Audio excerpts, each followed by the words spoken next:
அண்மைச் செய்தி 2 நாட்களுக்கு முன்பு குற்றாலம் அருவியில் குளித்த அஸ்வின் என்ற சிறுவன் வெள்ளப்பெருக்கில் அடித்துச் செல்லப்பட்டு உயிரிழந்தான். குற்றாலத்தில் உயிரிழந்த இந்த சிறுவன் வஉசியின் கொள்ளு பேரன் என்பது தற்போது தகவல் ஒன்று கிடைத்திருக்கிறது. இது பற்றிய மேலும் விவரங்களை செய்தியாளர் தங்கம் விவரிக்க கேட்கலாம். வணக்கம் தங்கம், செய்தி குறித்த முழுவதும்.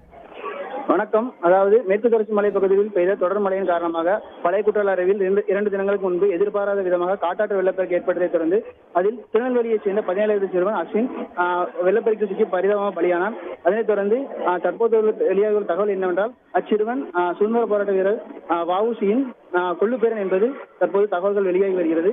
இதனை குறித்து மேலும் விசாரித்த போது திருநெல்வேலி என்ஜிஓ காலனியில் சிறுவன் குடும்பத்துடன் வசித்து வந்துள்ளார். தற்போது சிபிஎஸ்இயில் 10ஆம் வகுப்பு தனியார் பள்ளியில் சிபிஎஸ்இயில் 10ஆம் வகுப்பு விட்ட சிறுவன் கோடை விடுமுறை கழிப்பதற்காக தென்காசி மேலகரம் பகுதியில் உள்ள உறவினர் வீட்டிற்கு வந்துள்ள நிலையில் அப்போது அங்கிருந்து விடுமுறை கொண்டாடும் விதமாக சுற்றுலா சென்றதாக கூறப்படுகிறது. இந்நிலையில் பழைய குற்றால அருவியில் குளித்துக் கொண்டிருந்த போது எதிர்பாராத விதமாக வெள்ளப்பெருக்கில் சிறுவன் சிக்கி பலியானான். அதனைத் தொடர்ந்து தற்போது வெளியான தகவல் அச்சிறுவன் சுதந்திர போராட்ட வீரர் வஉசியின் கொள்ளுப்பேரன் என்பது தகவல் தற்போது வெளியாகியுள்ளது. விரிவான விவரங்களுக்கு நன்றி தங்கம். செய்திகளை உடனுக்குடன் தெரிந்து கொள்ள உடனே சப்ஸ்கிரைப் பண்ணுங்க.